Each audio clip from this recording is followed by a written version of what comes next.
आज लोकसभा में प्रश्नकाल को विपक्ष के द्वारा चलने नहीं दिया गया। समूचा विपक्ष और विशेषकर कांग्रेस पार्टी के इस प्रयास की मैं घोर निंदा करता हूं।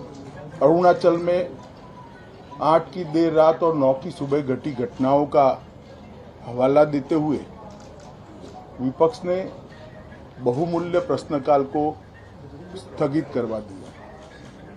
इसका कोई औचित्य इसलिए नहीं था कि पार्लियामेंट्री अफेयर्स मिनिस्टर ने स्पष्टता से कह दिया था कि 12 बजे इस देश के रक्षा मंत्री श्री राजनाथ सिंह जी इस विषय पर सदन के सामने अपना बयान रखेंगे।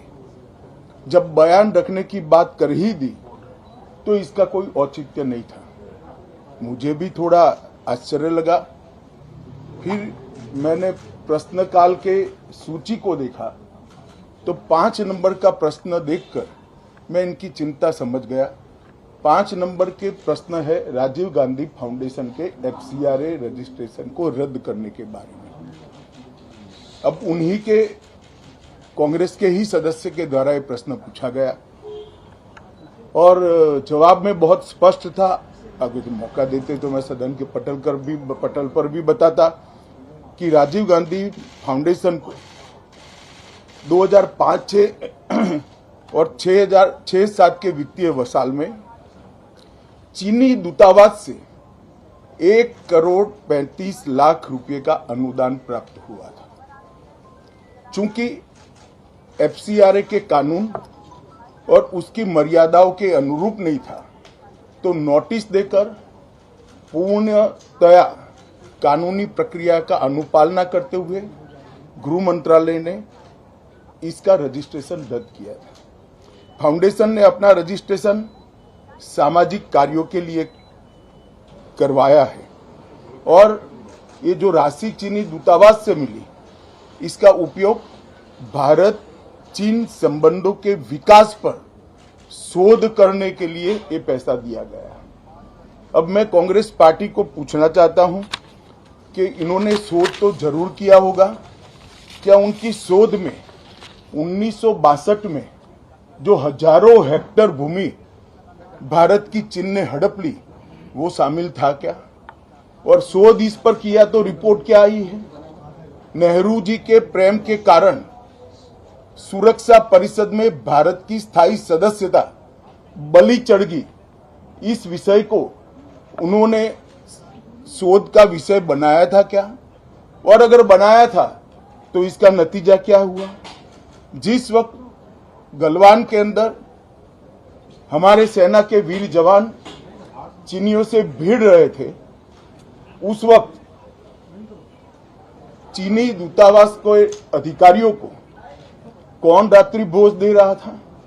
वो उनकी शोध का विषय था क्या?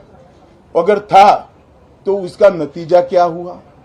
जब उनकी सरकार थी तो 2006 में भारत में चीन के दूतावास ने पूरे अरुणाचल और पूरे नेफा पर दावा कर दिया।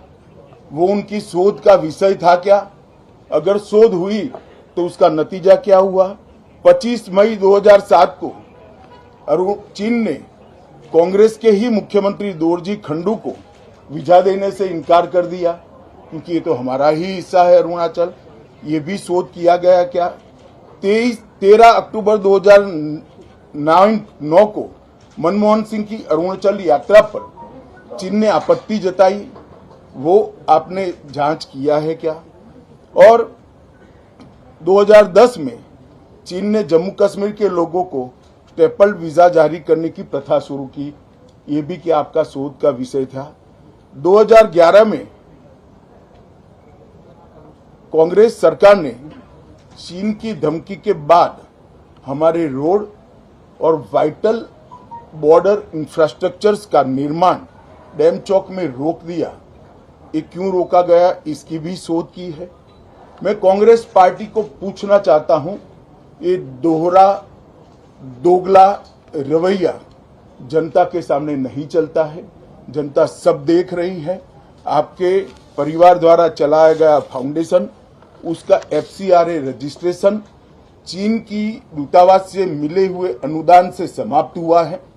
आपके ही समय में हजारों किलोमीटर भूमि अवैध रूप से हमसे हड़प ली गई है। आपके ही समय में हमें मिली हुई सुरक्षा परिषद की सदस्यता आपने निजी संबंधों को बनाने के लिए चीन की भेंट कर दी है। ये सारी जनता इस सभी विषयों को जानती है। मैं इतना स्पष्ट कहना चाहता हूं कि भारतीय जनता पार्टी की सरकार है, नरेंद्र मोदी इसके प्रधानमंत्री है, और जब तक भारतीय जनता पार्टी की मोदी सरकार चल रही है, 1 इंच जमीन पर भी कोई कब्जा नहीं कर सकता। कल अपने सेना के जवानों ने जो 8 की देर रात को और 9 की सुबह को जो वीरता दिखाई है, मैं इसकी भूरी भूरी प्रशंसा करता हूं। इन्होंने घुसे हुए सभी लोगों को कुछ ही घंटों में वापस खदेड़ दिया और हमारी भूमि का रक्षण किया है। राजीव गांधी फाउंडेशन के FCRA लाइसेंस रद्द होने का एक दूसरा भी कारण था। इस्लामिक रिसर्च फाउंडेशन की, जिसका प्रणेता जाकिर नायक है, जाकिर नायक को पूरा देश जानता है, उनसे भी 7 जुलाई 2011 को 50 लाख रुपया राजीव गांधी फाउंडेशन ने प्राप्त किया था। मैं पूछना चाहता हूं, राजीव गांधी फाउंडेशन के कर्ता धर्ता जो कांग्रेस की फैमिली पार्टी है, उसी के सदस्य हैं, तो आपको ये पैसा जाकिर नाइक ने किस मकसद के लिए दिया था, इसकी भी स्पष्टता देश की जनता के सामने होनी चाहिए। धन्यवाद।